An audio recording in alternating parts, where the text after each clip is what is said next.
Welcome to Flat Earth Debate Live. I'm your host, Nathan Oakley, and if you are new to this channel, or you've not done so already, then be sure to subscribe, hit the bell notification icon and join button if you'd like to become a Nathan Oakley 1980 channel member and keep up to date with the Flat Earth Debate. If you would like to support the channel, there is a super chat that runs alongside each of these shows while they are live, and there's also a PayPal, Patreon and crypto link in the info box below the video. Most importantly, if you'd like to join the discussion, simply mute the page you are currently watching, then click the link in the info box below this video to join the panel and express your views on the nature of Earth.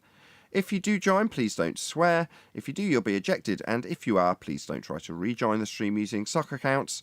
You'll be warmly welcome back on the next stream. Please also share the show on social media.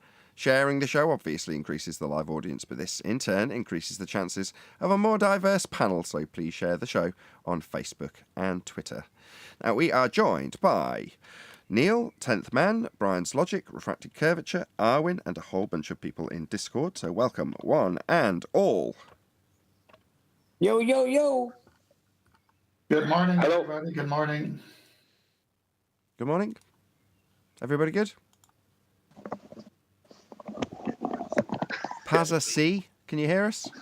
Can you hear us okay, Pazza C? Pazza C? Hello. Hello, Arwin. Good to have you. Pazza C. Can you hear me? Hello, you complete clown. You are on a live show. Hello? Pazza C sat in a Discord server on a live show after the intro, making a load of mic noise. Can you hear me? You complete clown. Goodbye. Was that a reply? Hello? Right, let's just kick this idiot out before we actually start the live show. Any evidence of a physical geometric sphere-edge horizon, formerly known as the curve of the Earth? Well, Phil Bell is now stating that the horizon is geometric again, according to John. What? That is true. What? Oh, he had a relapse again. Oh, dear. A relapse? Go on, Owen, what do you mean by that? Well, don't they know that it shouldn't be geometric? It's refracted? But apparently he forgot.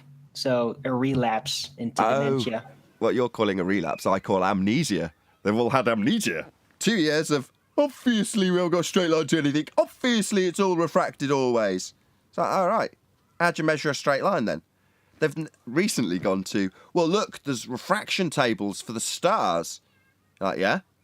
Does that affect the original assertion of two straight lines to measure an angle? Regardless of what you do with the angle. You've got to measure an angle first. Well, you can't do that. Your light is always bent, always. So you can't establish a baseline. That's what you need for your angle, a baseline. So these people appealing to celestial refraction, like, okay, that's nice. However, you still got to measure an angle first. I notice all these people do the same as when they tried to appeal to the use of the angle previously. They do the exact same thing. They've already got the angle. Now they want to talk about how they're going to apply their refraction to it. Like, all right, that's fascinating. So you've already got the two straight lines then. Where'd you get them? That's where you enter Virus telling us how line of sight is considered straight when you're measuring the angle. None of them want to talk about that. They want to talk about the refraction they apply after they've measured it. That's two straight lines that you'll be measuring. Well, then you can break their mind immediately by mentioning the black swan photograph, and they'll start telling you how refracted it is again. Which is what we do every time it happens. So, okay, so all lines straight, but when you've got a sextant in your hand and you're looking at the horizon and you're deciding that that's going to establish a baseline and it's going to be flat and it's all straight lines of sight. Okay, what if it's the black swan horizon? Oh, well, then it's refracted. Then it's beyond the geometric limitations of a sphere-edge horizon that we'd expect it to be. And therefore, it's a bent line. So you're not going to be measuring a bent line to the horizon then, because that's not going to give you an angle. Oh, well, in this instance, we just assume it's straight, even though we spent 2 years telling us how not straight it is. Yeah, that's what they have to do, go round and round in circles in cognitive pain. Well, Phil did add in the caveat that light bounces off the geometric horizon and gives us the horizon we see. So that would mean he's actually claiming the horizon's not geometric. He's actually claiming it's optical. But Phil is not known for his precision. So the light's bouncing off the physical obstruction that should be blocking boats and buildings. So when you say the light's bouncing off the formerly known as Earth curve edge horizon, therefore the horizon we see is not Earth curve then? Oh, what a great rebuttal there. Yeah, we know, we've been saying it for 2 years. When you tell us that it's refracted, it's no longer the physical geometric sphere edge you said it was blocking boats and buildings. It's no longer that, because it's just some optical effect. Well, the horizon's not going to actually block things with its physicality. It's not physical. It's an optical phenomena. It's refracted off the geometric horizon that would be blocking it and will be blocking it next time there's something that looks like it's obscured from the bottom up, and I qualify it in feet and inches so it excludes all perspective. Then I'll say it's a physical geometric limitation again. Or if I need to get a straight line to it, then I'll say it's a physical geometric limitation again. But only if I need a straight line will I say it's a straight line. But if you show me something that proves it cannot be on a globe, I'll tell you how bent it is. Yeah. What frustrates me about what Virus is he not getting that when he says line of sight? He's saying a straight line. Does he not understand that? I mean, what is it? He says line of sight like it don't mean anything. It's double-speak nonsense. That's what it is. From someone who's willing to say anything at drop of a hat. That's all that is. I mean, if you look at our claims, it's like physical objects like boats are sailing over optical horizons, right? According to them, I have never seen any physical object sail over light. I've never seen that, or be go behind light. If you know what I mean. It could go behind inferior mirage, but is it going behind it, or is inferior mirage just optically being in the way of you viewing it? So they're equivocating between physicality and refracted light, for why something is blocked. But according to the most recent claim, which is from Phil Bell, that he wrote to John, what we can gather from that is that physical objects and boats are going over and behind an optical location. They're falling over the edge? The optical edge, Neil. Yeah, it gets worse for them, doesn't it? Because originally they had us account for our edge of a disc. They've reified on our behalf to hold up in false dichotomy. That's your pizza pie flying up through a sky vacuum. And they ask us to justify our edge. Now, 5, 6, 7, is it 8 years? A long time down the line. We're pointing out to them that, number one, we don't claim that. That's not our model. We're not saying you should fall off some edge of some pizza pie. But you actually do say that boats fall over the edge of the Earth. That's what you say. The horizon is your edge, and you've got boats falling over it, and then you show us the maths for how much it's gone over it, i.e. how much it's blocked in physical terms, until we show you a horizon that's beyond the physical limitations that could block a boat or building, and suddenly the horizon itself is no longer Earth curve and projected up beyond the limitation that isn't blocking the boat, making it all nonsense.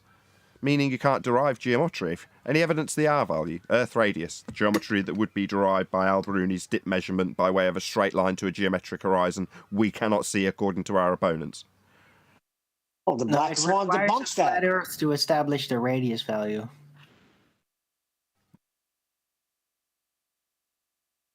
Yes, they required a flat Earth originally to require any dual radii.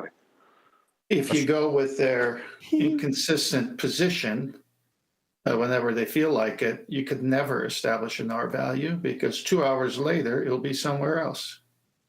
Yeah, well, they'll just say that the most we did was debunk the radius of Earth. That's all. It could be a lot bigger, But that's enough, Neil. If you debunk the radius of Earth, the model dies, everything orbits, all the measurements in the so-called violation of the second law of outer space, it all goes away. Yeah, I mean, to say that the best you've done, I can't paraphrase it, but the best you've done is debunk the radius, means that will change every elevation angle to Polaris. Because the globe Earth's radii values, the dual radii, they're based on flat Earth elevation angles to Polaris. So stating that means that the elevation angles to Polaris that we get are not the elevation angles to Polaris that we get. So when you have a 45-degree angle to Polaris, that will not be a distance on the surface of Earth of 2,700 nautical miles, because the radius, the average 3959 radius of a globe is debunked. That shows how little that Mr. Sensible understood what he was saying. And he tries to say that he gets strawmanned. No. When Mr. Sensible said that we debunked the radius, or whatever he said, that debunked the radius of the Earth, of his globe or whatever, I can't remember exactly his words. When he stated that meant that he didn't understand what he was stating. He didn't understand that meant that all the angles to Polaris, he's stating then that all the angles to Polaris are all going to be completely wrong. And they've got to be debunked and changed as well. All celestial navigation doesn't work. That all has to be changed. Everything has to be changed. He doesn't understand. Brian, regardless of even if he's trying to make it into a small change, he doesn't understand. Well, Brian, we estimated at 10 miles out, if you just give it that figure, even though it's much further out, and we have newer black swans that show it even further out than that, over 30 miles. But at 10 miles, the Earth's radius will go from 3959 to 40,000 miles. Now, imagine to what you just said, elevation angles to Polaris. Your latitude, it would give you a bad attitude if that was the case. But yeah, it would never match. I mean, the elevation angles to Polaris and the latitude would never match, if according to what Mr. Sensible thinks. Because when he said that, the best you've done is debunk the radius or whatever, what he didn't realize is that meant that you also would never get your 45-degree angle to Polaris would never be 2,700 nautical miles of a straight line distance on the surface of Earth. These kind of things are all debunked. Every one of them. All latitude lines are debunked. All distances within the heliocentric model, obviously, as you stated already, tend are debunked. But all that doesn't matter, because it's really the elevation angles to Polaris that matters. So him stating that meant that he was throwing out all elevation angles to Polaris as well. If it was any smaller, it'd be wrong. If it was any larger, it'd be wrong. It has to be what it is. And if you take what it is, the Black Swan shows it isn't even real. Yeah, I mean, exactly. It can't be any different.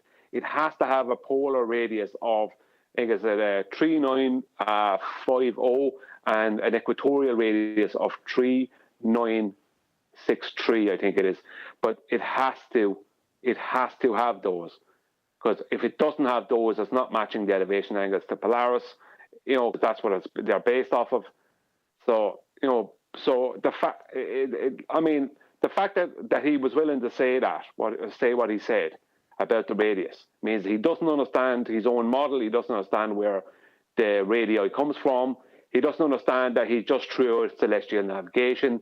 That's something that he doesn't get anyway. He threw everything out the window without realizing it. And then he has the cheek to say that we're strawmanning him. His ignorance. Like a second bout of ignorance. First of all, his ignorance has him state what he stated, and then secondly, he has the ignorance to state that we're strawmanning him. No, you don't understand your own model. That's what's going on here. Well, when we strawmanned you. Sorry.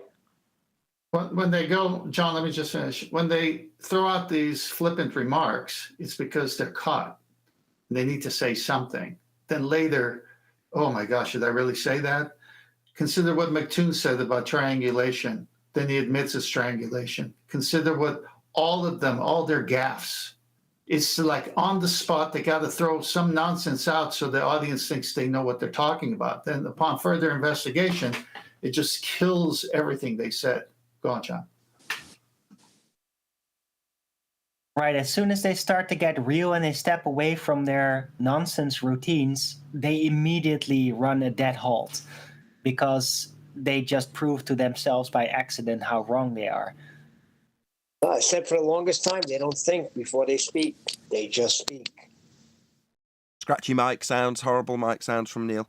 Shout out to Mike808. Different. Thank you very much indeed for the weird super chat. Bex says use PayPal.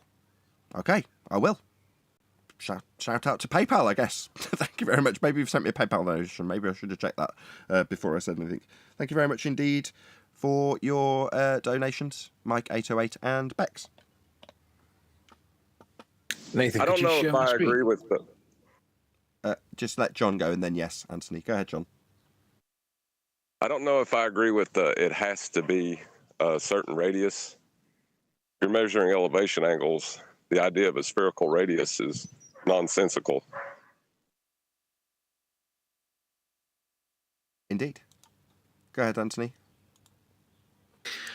So Nathan brought up, I think he did a 24-minute video yesterday showing a Kumo virus and how he was claiming that the line of sight is always straight. And this is the paradox. This is the paradox that the ball earthers have to get their head around. Because on the one hand, they need to have a straight line for a line of sight, for sextants to be able to measure angles, as well as a straight baseline. But they also need to curve that line of sight to explain why on their model we see too far based on their model. Now, we say we don't see too far. That's just the way it is. But Ruhif is currently blocked on my channel because he basically tells lies to people and he won't accept the possibility that he might be wrong. He knows that he's wrong and he's overtly lying, and I don't wish to engage with him. But what he did was he sent me an email, and I'm going to take you through it because it's a really interesting paradox. And he's flipping the burden of proof. He says, I can't comment on your community post for some reason. Did you hide me? So I thought I'd ask you here. Is the line of sight to the celestial object refracted, or is it straight? Now, what he's trying to do there, he's trying to get me to make a claim. Now, we all know that according to their 7/6R, it's a curved line. We also know that according to theory of general relativity, Earth's mass curves space-time. So both ways, applying both, it has to be curved. Yeah, a Kumo virus was in yesterday insisting that the line of sight is always straight. Well, Ruhif doesn't agree with you, Akumo, but current science doesn't agree with you either. But this is the ball earth paradox. And what he's trying to do here is he's trying to pin the paradox onto me. So I responded, I said, you're blocked because you lied to people to hide the fact that it is not a globe. Then he said, telling you how and why you're wrong isn't lying, Anthony. Not answering a very simple question because you know the answer is called lying by omission. Yeah, I do know the answer, Ruhif. It's your paradox. Not me lying by omission. It's your paradox. So, is the line of sight to the celestial object refracted or is it straight? If your answer is it's straight, a Kumo virus, you would be wrong. I'll remind you that there are refraction correction tables in the almanac for sun, moon, and stars. Who cares?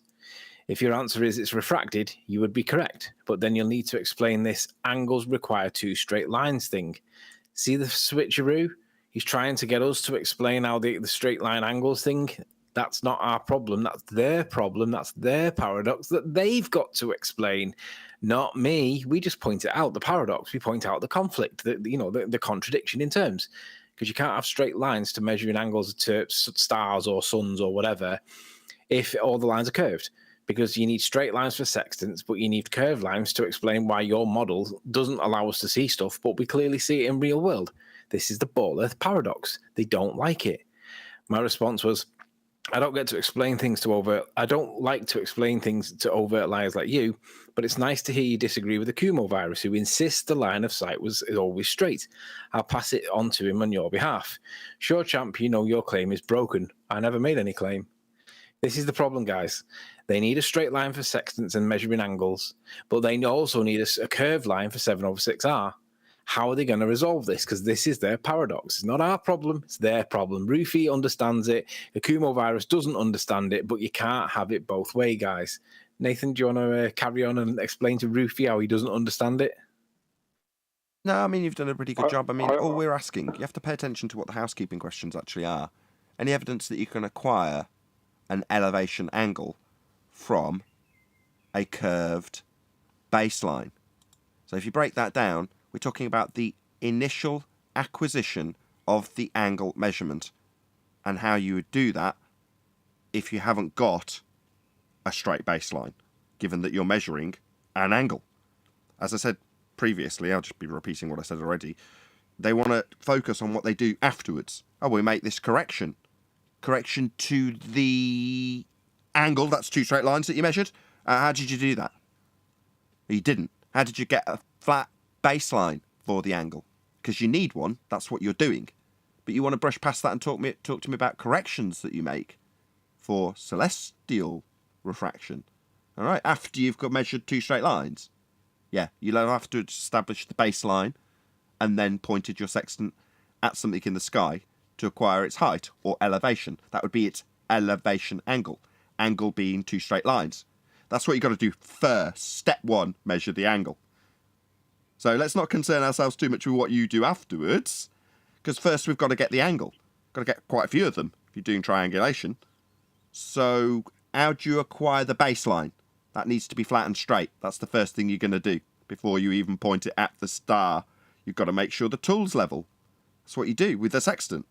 So how do you acquire an elevation angle from a curved baseline? Answer, you don't. So let's focus on what you do with the angle afterwards.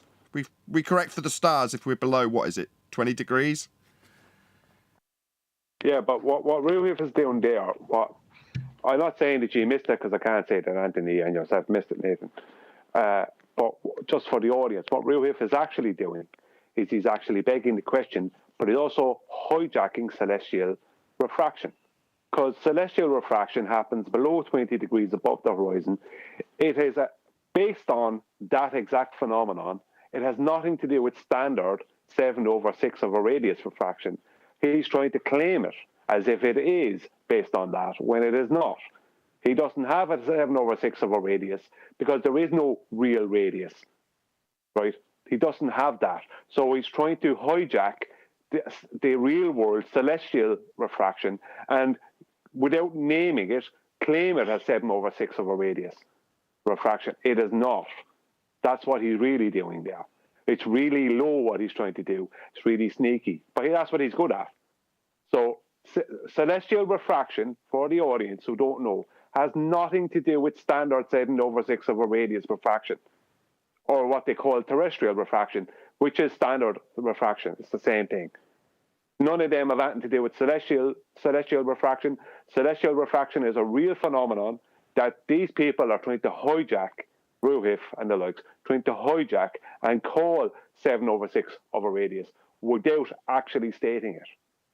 So he's looking for Anthony to answer questions on something that has nothing to do with his globe, nothing to do with what he calls a model.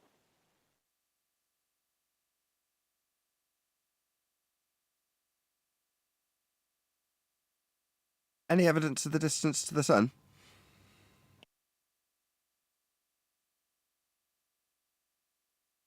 Not without a real radius.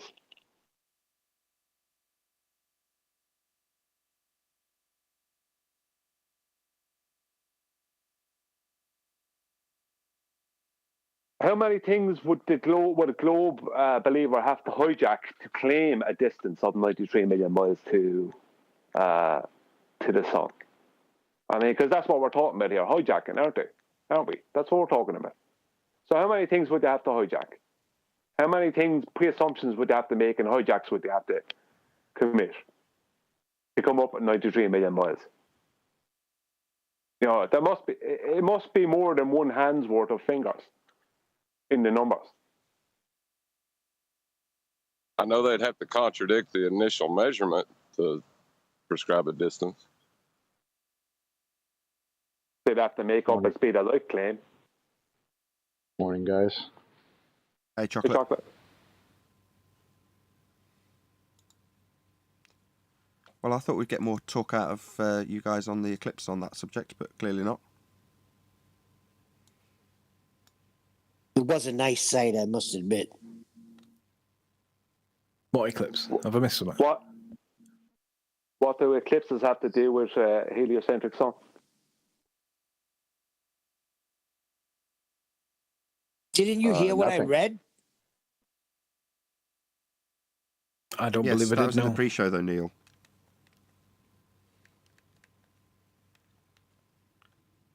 I forgot. That's right. Sorry. That was your plug for promoting your show, Nathan. When they can actually hear what I read. Thank you for telling me what it's going to be. No, that's your opportunity to actually inform the live audience what the hell you're on about.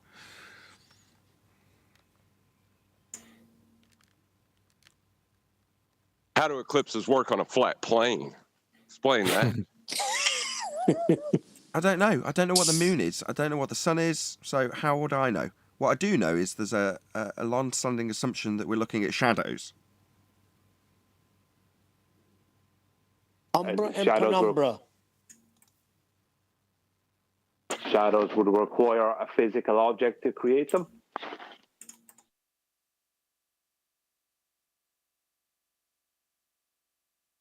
Yeah, but what the hell is causing that?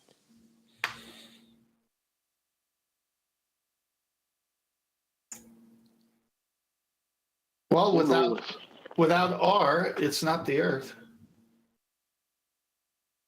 Yeah, all we can do is state what we do know for a fact. For certain, it's not a globe Earth. That is a fact. But after that, I have no claims about it. Brian, I literally watched the moon turn red.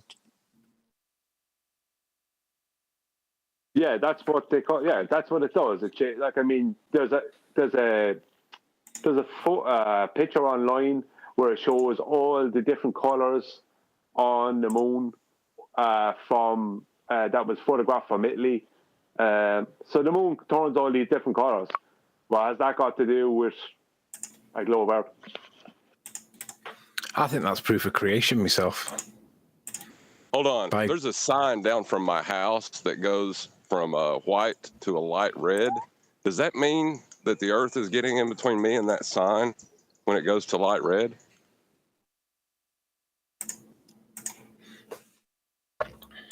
Yeah, isn't that evidence for what did he call? What does GPS clicking away on your call it? mouse while you're talking? Who's typing? It's me playing my game. Yeah, just one thing at a time. Shout out to Godzilla and M. So first of all, let's just bring up this so I can actually put it to the audience. Ignore this super chat, Nathan. I'm just giving support. Pretend it's from Godzilla. Godzilla 37 replies, lol. No, kidding, A. Indeed. Thank you very much, both of you, for the super chats.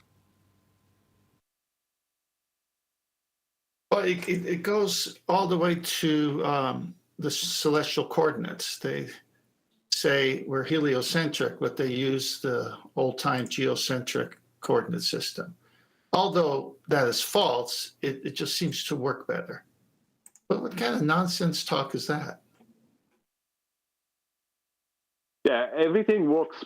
Anytime you have to do anything in reality, you always have to use something outside of their heliocentric claim. They always have to use something that isn't heliocentric. And that includes a globe Earth, no matter what it is. And they always say, well, it just works easier that way. Yeah, because the way you want it to work doesn't exist. Yeah, but that's the way it is. Maybe that's why it works easier. That's why you would assume the Earth is flat and stationary before you put vehicles in the air with people in it, risking lives. Oh, that just is because it's easier. Oh, it's easier to make something the opposite of what it is? It's supposed to be a spinning ball. You assume it's flat and stationary, and you just say it's easier? That's ridiculous. That's so nonsensical that it makes no sense. Go ahead. Another shout out to Godzilla 37 who says, what do you do when you let virus accumulate? Yeah, you already know. Okay, thank you very much. And then he says, yeah, you still missed one. That's the one I just read. But thank you for the super chat to remind me to read your other super chat. Really appreciate the support, Godzilla. I was just going to say, there's something in narrative here. It's funny because right after that, it says, another thing to look out for Sunday night, along with the total lunar eclipse, a great viewing opportunity of the International Space Station, the ISS. Look to the southwest at 10:28 p.m. with a 7-minute viewing window. So they're taking this eclipse and they're selling a whole narrative of space and heliocentrism. Bottom line. The International Swimming Station. Yeah. Let me remind you of something we shared from Andrew Redioff. One can, of course, believe anything one likes as long as the consequences of that belief are trivial. But when survival depends on belief, then it matters that belief corresponds to manifest reality. We therefore teach navigators that the stars are fixed to a celestial sphere, which is centered on a fixed Earth, and around which it rotates in accordance with laws clearly deducible from common sense observation. The sun and the moon move across the inner surface of the sphere, and hence perforce go around the Earth. This means that students of navigation must unlearn a lot of the confused dogma they learned in school. Most of them find this remarkably easy because dogma is as may be, but the real world is as we perceive it to be. If Andrew Hill would look into the Journal of Navigation, he will find that the Earth-centered universe is alive and well, whatever his readings of The Spectator may suggest. Darcy Redioff, Royal Air Force College. Beautiful. He messed up a little bit there. He said it goes around the Earth. I don't think he understands the celestial sphere model.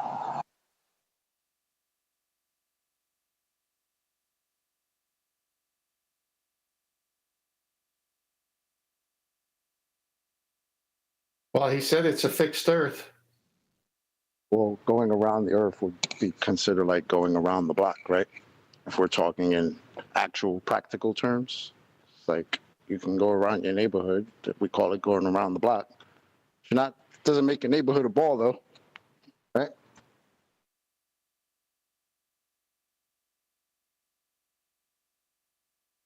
Well, in the celestial sphere model, it goes into the horizon.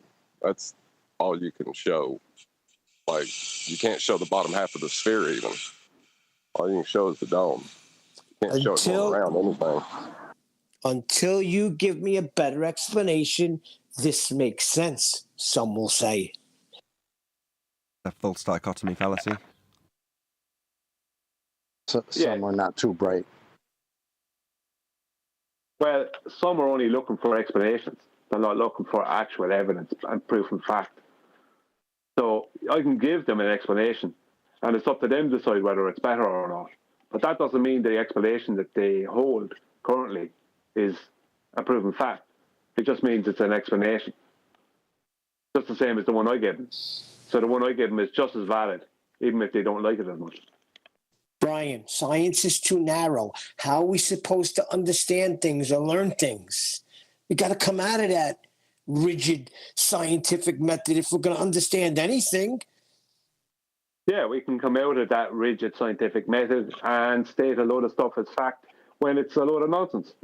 And we can then build universities on this nonsense and start handing out PhDs to people who learn this nonsense.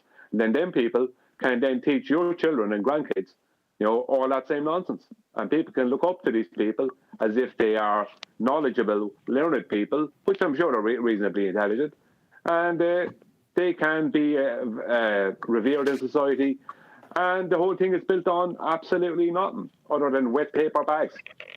Nathan, I've got a slide in Masterby if you can show it on the subject. Sure. You see it? Brian, that's because our standards Hold are on, too can high. you not hear him? Yep, go ahead. All right, celestial coordinates. To a terrestrial observer, the sky appears to be an immense hollow sphere with the Earth at its center and the stars painted on its inner surface. The sphere rotates about the Earth once daily. The sun, moon, and the planets wander across the background of stars on the concentric spheres of their own. This is exactly how the universe was described by Ptolemy during the 2nd century CE, and is called the geocentric model. This theory was highly popular with the Catholic Church. Challenging it led to persecution of many intellectuals during the era of the Spanish Inquisition. It held sway until the 16th century, when it was replaced, gingerly, with an equally incorrect heliocentric, i.e., sun-centered model. The geocentric model, although false, is useful construct for ordering the heavens and is the model used for definition of celestial coordinates. Try to make sense out of that one. We're going to use false information to get it right. Well, if you don't understand that you're measuring an angle to the stars and the curve is actually the instrument's curve when you're building the model, yeah, I can see how they don't get it and they keep extrapolating on what they don't get. Tenth, what did they say about it seems like the stars painted on the inside of the sphere? What was that again? Repeat that. Yeah, it's a Master B, so you can look it up. But basically, it's the celestial sphere model, and the Earth is at the center, and it's needing to be fixed. And it's the model of the celestial sphere that moves about the Earth. And in their model, the equator is the equinoctial, and that goes all the way out to the celestial equator until it touches this infinite celestial sphere. So anything below that equator we'll never see. And once it rises above it, that's when we start seeing the stars. But the Earth has to be fixed for it to work. But my main point is that you're going to use a fixed Earth model for celestial navigation and say it's false, but it works. That checks out. Well, the part that I was kind of chuckling at on the inside was when they described this thing as, the stars are painted on the inside of the celestial sphere, and it's like, that kind of sounds like a planetarium, right? How do we replicate what's going on Earth in a building? You put it in a building and then paint the stars on the roof of the building. Right, that's the best way, in as far as I know, in 2022, to replicate what's going on Earth. But yet, the people who think that that's actually what's going on are called crazy. What? Do you understand? The irony of that is delicious almost. It's like, what's what? What's even better than that is when I went to the planetarium, the guy says, we're moving the stars right now because we have to, but that's not how it's happening. Really, the Earth is moving. I was like, holy cow. Sure, guy, sure. Chocolate. The floor, Oh, gosh. I was just going to say the floor in that planetarium was curving right. Chocolate, that's why I read, and I'll read it again, the first one. One can, of course, believe anything one likes as long as the consequences of that belief are trivial. But when survival depends on belief, then it matters that belief corresponds to manifest reality. We therefore teach navigators that the stars are fixed to a celestial sphere, which is centered on a fixed Earth. That's reality. Yeah, when your life depends on it. That seems to correlate with when I read the derivation and definition of linear aircraft model from NASA in 1988. What do they say in the summary? This report documents the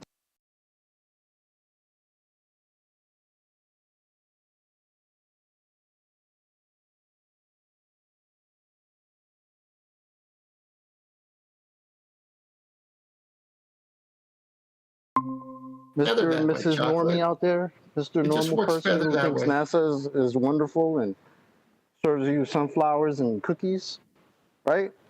They're telling you themselves in their documents of how to build vehicles that it's flat and non-rotating Earth. That doesn't seem to be what they show us in the pictures, but I digress. I'm done. Well, actually, Chocolate, Andrew Thomas Young says all his refraction studies came from a plane. What plane would that be? Is that the one we live on? Oh my God. But then he had to take, hang on, but then he had to take geometric considerations to make it work on the globe.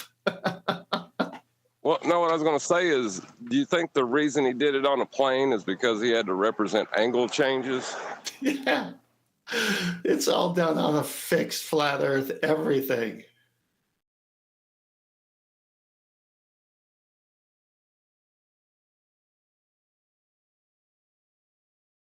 Oh, these are great days. Any evidence of axial rotation of the Earth's base globalists want variety? to come on and tell us how Oh. what NASA really had meant when they said it's flat and non-rotational. Nah, I that's thought they were usually all the going to be. comeback. I thought they were all going to be here today with the eclipse happening. That's when they usually come out. Well, it just seems that Andrew Thomas Young maybe that isn't good in linguistics because he thinks curved means plane. They'll say he meant curved. He said plane, but he means curved. What? Don't make that guys, stuff. Hold on a sec. If you go outside, there's a phenomenon called the eclipse that we have an inaccurate description of with a cause that we can't manipulate. Why can't you just accept that's true? That's what I'm saying. Science is not going to be able to validate that, but we can't be stuck there as human beings, as intellectual human beings. We have to figure it out.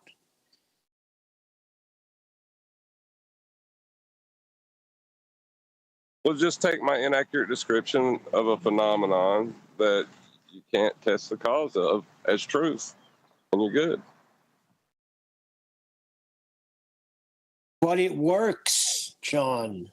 The whole heliocentric model that they explain caused that eclipse works. No, not exactly, Neil. There's eclipses where the curved shadow is upside down of the Earth actually getting in the way. If Earth was actually getting in the way, what's that called when it's upside down? When what's upside down? Remember the picture of the guy was Selenium. Yeah, yeah, exactly. So it's like he's saying, okay, here's the eclipse is going to happen. There's the moon. There's the sun. Okay, why is that upside down? Well, it's still it's an inaccurate description, right? Like they're describing what the language they're using to describe it is false. And the reason for it they can't test. So what are they really giving you?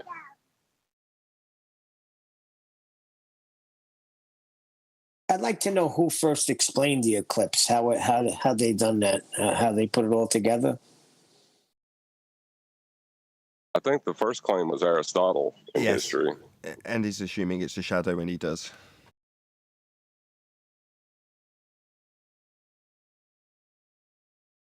Am I wrong in saying when they were predicting eclipses back in the day, even using like the Saros cycle, wasn't that before the heliocentric model even? Yeah, but I thought hold on, you've just convoluted things slightly because claiming you can predict an eclipse is akin to saying I know that after midnight 1 minute past will follow. There's my prediction. Well, that's what they've been predicting forever in terms of when these things will occur, and they're very, very accurate with it. However, that gets then convoluted or mixed up with the idea that they can explain the eclipse.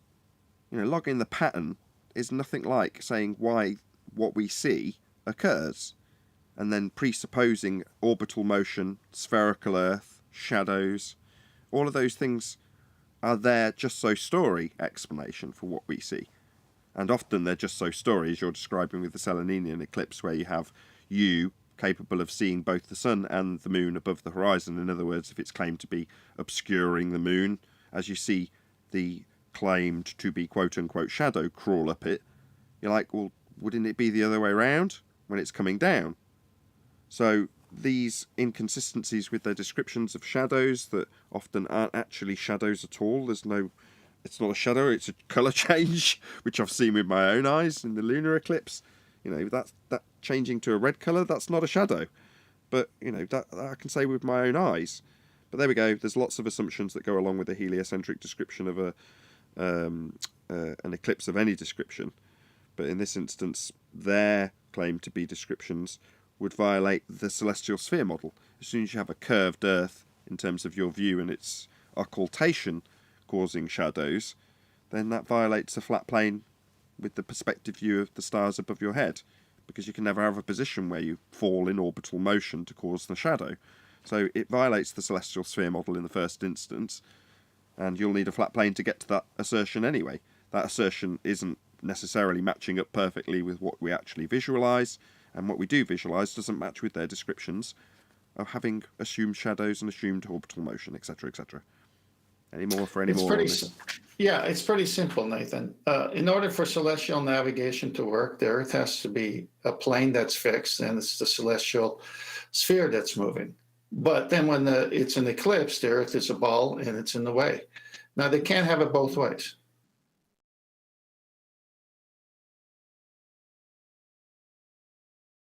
Any scientific evidence of gravity? I have no idea. Next question. Any single viable hypothesis from any of the fields of astronomy, cosmology, or astrophysics? No, it's an impossible question. There'll never be, and there can't be. Can't manipulate your presumed cause. So what are you saying, that they can't land a rover on an asteroid and manipulate that? Because supposedly we've done that already. If you believe that, I got a bridge to sell you and a geometric horizon. Chocolate, didn't you share about a helicopter on Mars? Airwolf on Mars, bro. Yeah, man. You know, they said a helicopter to Mars, supposedly. Not sure how that works out with the 1% atmosphere that place is supposed to have, but okay, yeah. We go with that. That would have to be called Vacuum Wolf at that point. Yep. That name sucks. Hey, listen, the next eclipse is going to be in 2.5 years. They can predict it according to the heliocentric models. I don't know why everybody's mocking it. It has nothing to do with heliocentrism. The cycle of eclipses is a very old cycle, long before heliocentrism. Heliocentrism just hijacked it, just like the hijacked perspective, and they hijacked the effects of things falling down and things going up. They just hijack everything. That's all they ever do. That's all they can do is hijack. They have to hijack real world effects and real world things and then call it globe. Pathetic. You know, the other day we were having this big, long discussion about perspective and how they hijacked it for pretty much everything. And I realized, like, remember back when this started, how badly, like, the globers and the anti-flat earthers would make fun of flat earthers and saying, oh, perspective, everything's perspective. They even started saying flirspective, right? Like, now to think about how crucial that is in their argument, it's hilarious. Yeah, they started. Yeah, pathetic is the only word for it, because they started eventually trying to teach us about perspective. A couple of years later. Yeah, and then after the Black Swan, somebody like Unorthodox comes here and says, it's perspective, Nathan, you forgot about that. It's like, oh, yeah, thanks, guy. Well, did you see Phil Bell's claim? Because I think there's something to this. They make a claim, and then they have people that will deny the claim in rebuttal. Did you see what he said about 38 kilometers up, gas stops traveling in all directions? Yeah, I saw that comment. No, on someone there. I didn't see it. No, I'm sorry. I was just going to say, expand on what you're reading into what he's saying. Well, he says that at 38 kilometers up, gas stops expanding into space. He says it runs out of kinetic energy and it stops traveling, pretty much.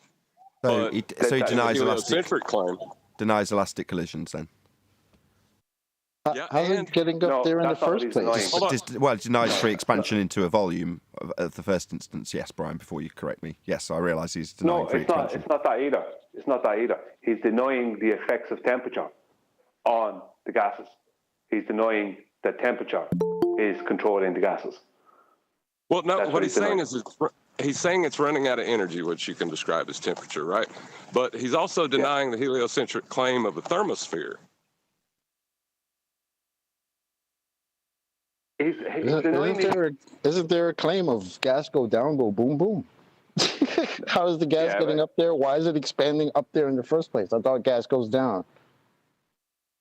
Clowns. Yeah, but that's the thing. With him making that claim, he's denying his own claim of the force of gravity.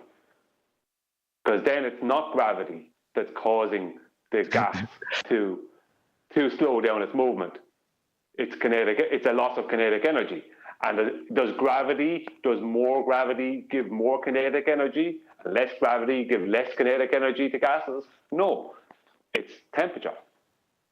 So he's basically stating up at 38 kilometers, temperature slows down the gas. Yes, Phil, that's correct. But see, there's a claim in place by heliocentrism that there's a thermosphere at that height. But that's way up, John. That's not at 38 kilometers. That's way up. Yeah, but oh no, sorry, you're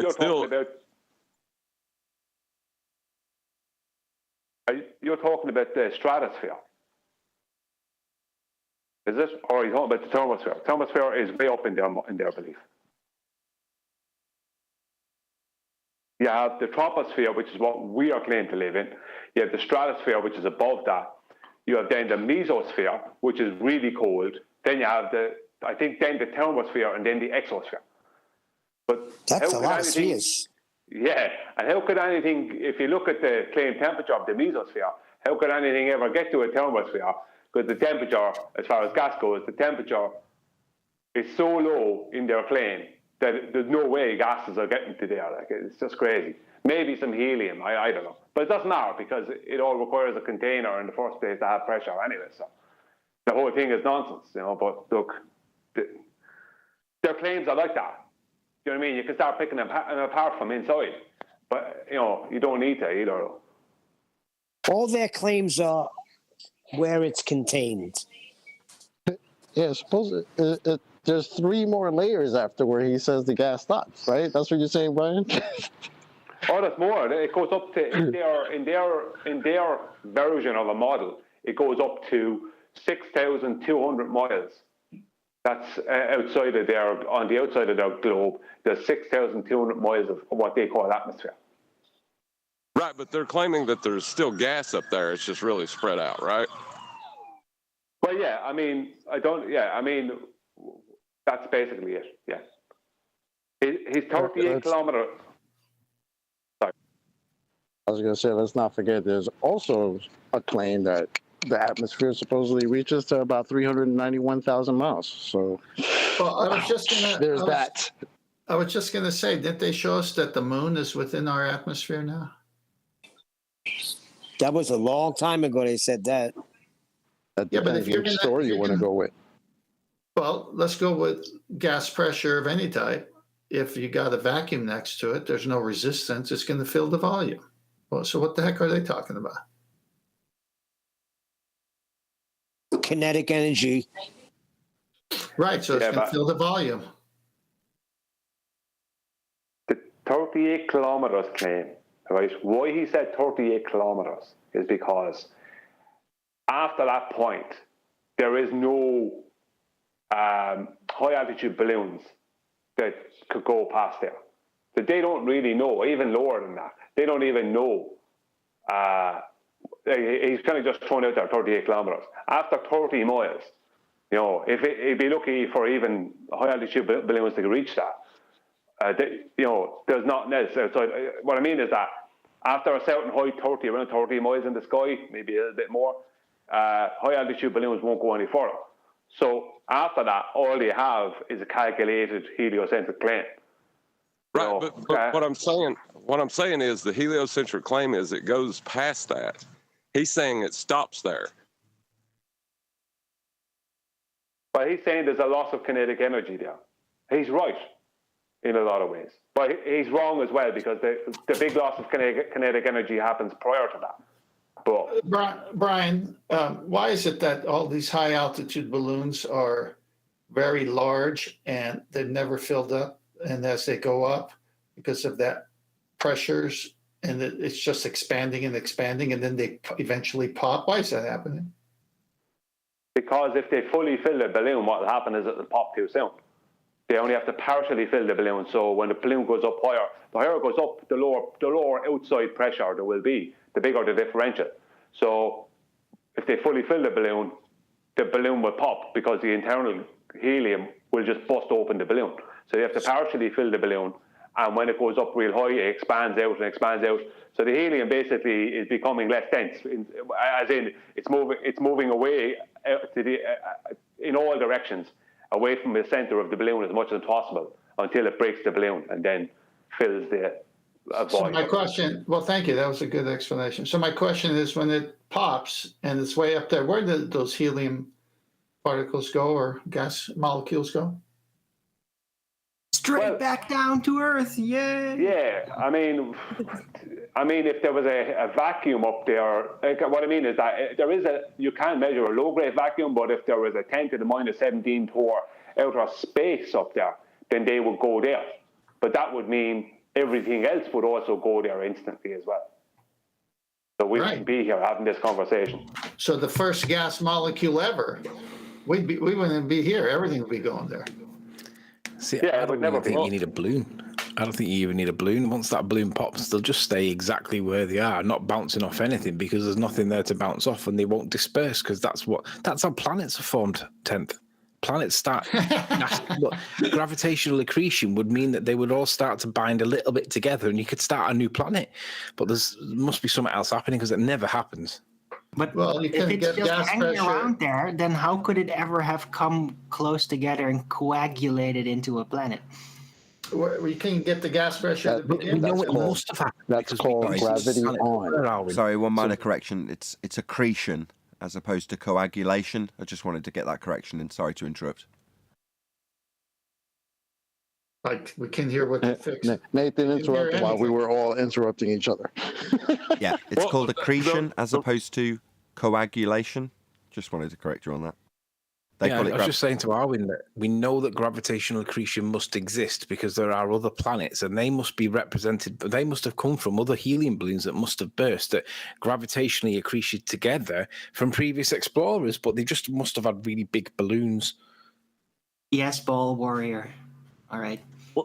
The reason I brought up what Professor Phil claimed, right? It wasn't to give an accurate description of what is happening. I was just pointing out the contradiction he's making to his own model, or his claim of a model, when he says 38 kilometers, gas stops traveling in all directions. It sounds like he's made like 3 or 4 contradictions to his model in that one statement. That's what that sounds like to me. Because first off, how the hell is the gas getting up there? Because you say gas goes down. Supposedly in your little heliocentric model, you got layers of gas past 38 kilometers. So I don't know how that's working out for you. Pretty bad. I thought temperature excites the gases. It does, and heat will create more kinetic energy, and cold heat will increase the kinetic energy, and cold will decrease it. Heat will also, so consequently, heat also causes expansion. So it also causes kind of a lowering of the density within the gas, and cold will do the opposite thing. It will cause contraction. And slowing down, and it'll cause a raising of the density. I don't know. How if can any of this contraction- happen? How can any of this happen in an open system? It can't happen without containment. You can't have a vacuum temperature or a gas pressure without containment. Can't No. happen. You don't need a container. We can just calculate it as if it was in a container and then insist that you don't need a container. Definitely need a container. It's the V in PV equals nRT. But with that, I'm going to say a huge, massive, enormous thank you to both Discord and G+ panels for making today's pre and live show possible. And of course, a massive thank you to all of you in either Nathan Oakley 1980 or Nathan Oakley premiering streams for hopefully smashing the super chat, liking, commenting, sharing, subscribing, joining as a member, and all that good stuff. I've been Nathan Oakley, and I will see you all in the next video.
What a day! What a lovely day!